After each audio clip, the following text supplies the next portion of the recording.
2014 ഒന്നാം മോദി ഗവൺമെന്റ് ഭരണത്തിൽ വരുന്നതിന് മുൻപ് ഒരുപാട് വാഗ്ദാനങ്ങൾ ഉണ്ടായിരുന്നു. നമുക്കറിയാം, പെട്രോളിയം ഉൽപ്പന്നങ്ങളുടെ വില 50 രൂപയിലേക്ക് കൊണ്ടുവരും. അങ്ങനെ ഒത്തിരി വാഗ്ദാനങ്ങൾ ഉണ്ടായിരുന്നു.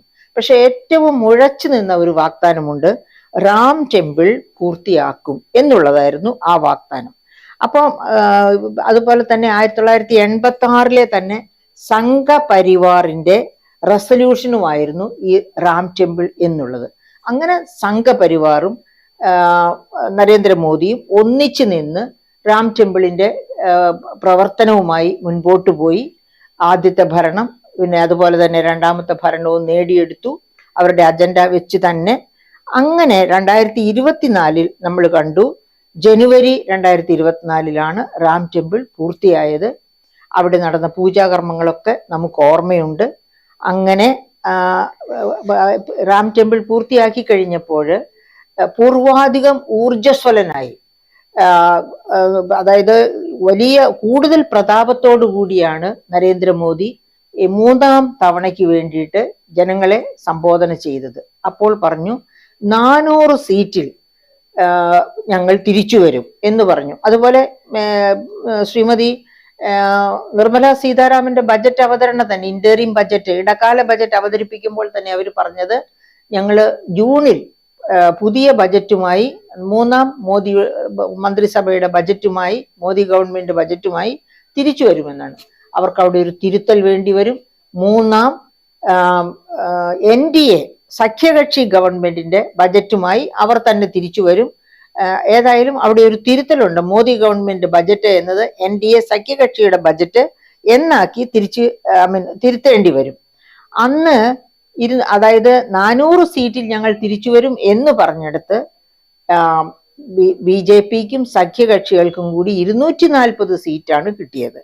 ആ 240 സീറ്റ്, അതായത് 2019 62 സീറ്റിലാണ് UPയിൽ തന്നെ ജയിച്ചത്. അവിടെ 32 സീറ്റ് കൊണ്ട് BJP തൃപ്തിപ്പെടേണ്ടി വന്നു. അപ്പോൾ ഈ തിരിച്ചടികളൊക്കെ സത്യത്തിൽ കൊടുക്കുന്ന സൂചന എന്താണ്? Pride goes before A fall. ഒരു ഇംഗ്ലീഷിലുള്ള ചൊല്ല നമുക്ക് എല്ലാവർക്കും അറിയാവുന്നതാണ്. Pride goes before A fall. ആ വീഴ്ചയാണ്, ആ വലിയ വീഴ്ചയാണ്, നരേന്ദ്രമോദിയുടെ വീഴ്ചയാണ് നമ്മൾ കണ്ടത്. പക്ഷേ ഓരോ വീഴ്ചയിൽ നിന്നും പാഠം പഠിക്കണം. അങ്ങനെ പാഠം പഠിക്കുമെങ്കിൽ ഇനിയും അദ്ദേഹത്തിന് ഒരു പക്ഷേ ഫ്യൂച്ചർ ഉണ്ടായേക്കാം. അല്ലെങ്കിൽ കാലം അതായത് 5 വർഷം പൂർത്തിയാക്കുന്നതിന് മുൻപ് ഈ ഭരണത്തിൽ നിന്ന് അദ്ദേഹം ഒഴിഞ്ഞു പോകേണ്ടിയും വന്നേക്കാം. അതും രാമന്റെ തീരുമാനമാണ് എന്നോർക്കണം. എപ്പോഴും നരേന്ദ്രമോദിയും അദ്ദേഹത്തെ വിശ്വസിച്ചു കൂടെ നടക്കുന്നവരും അദ്ദേഹത്തിന്റെ വാക്യങ്ങൾ കീർത്തനം പോലെ പാടിക്കൊണ്ട് നടക്കുന്നവരും ഓർക്കണം, ഈ ഇന്ത്യ എന്ന് പറയുന്നത് തത്വമസിയുടെ നാടായ ശ്രീ ശങ്കരാചാര്യരുടെ നാടാണ്. അപ്പോൾ ഒരു കാര്യം കൂടി ഓർക്കണം, തത്വമസി എന്ന് പറയുമ്പോൾ ഓർമ്മിക്കണം, ക്രിസ്ത്യൻ ആകട്ടെ, ഹിന്ദു ആകട്ടെ, മുസൽമാൻ ആകട്ടെ, തത്വമസി തള്ളിക്കളയുന്നില്ല. അപ്പോൾ ഒരു കാര്യം കൂടി ഓർക്കണം, സൽമാൻ റുഷ്ദിയുടെ വാക്കുകൾ. എന്താണ് അദ്ദേഹം പറഞ്ഞത്? ലോക പ്രശസ്ത എഴുത്തുകാരനായ സൽമാൻ റുഷ്ദി ഇന്ത്യക്കാരനാണ്. അദ്ദേഹം എന്താണ് പറഞ്ഞത്?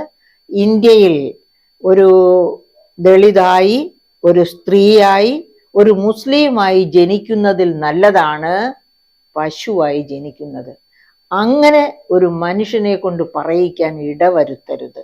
അങ്ങനെ ഇടവരുത്തിയാൽ ശ്രീരാമൻ തന്നെ വന്ന് ഇതുപോലെയുള്ള ശിക്ഷ വീണ്ടും നൽകും എന്ന കാര്യം. അതായത് ശ്രീരാമൻ എന്നതുകൊണ്ട് ഞാൻ ഉദ്ദേശിച്ചത് ആ തത്വമസിയെയാണ്. തത്വമസി തന്നെ വന്ന് ഇതുപോലെയുള്ള ശിക്ഷ വീണ്ടും നടപ്പാക്കുമെന്ന് ഓർക്കണം. ജനങ്ങളുടെ നികുതി പണം എടുത്ത് ദൂർത്തടിക്കരുത്. ഏത് ഗവൺമെന്റ് ആയാലും, അത് സംസ്ഥാന ഗവൺമെന്റ് ആകട്ടെ, സംസ്ഥാന ഗവൺമെന്റ് അതുകൊണ്ട് തന്നെയാണ് ഒരു വലിയ പാഠം പഠിച്ചിരിക്കുന്നത്.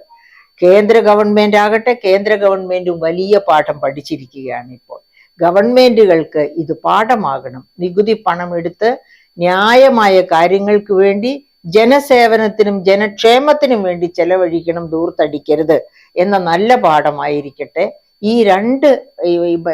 ഇലക്ഷനിൽ കേന്ദ്രത്തിനും സംസ്ഥാന ഗവൺമെന്റിനും കിട്ടിയത്.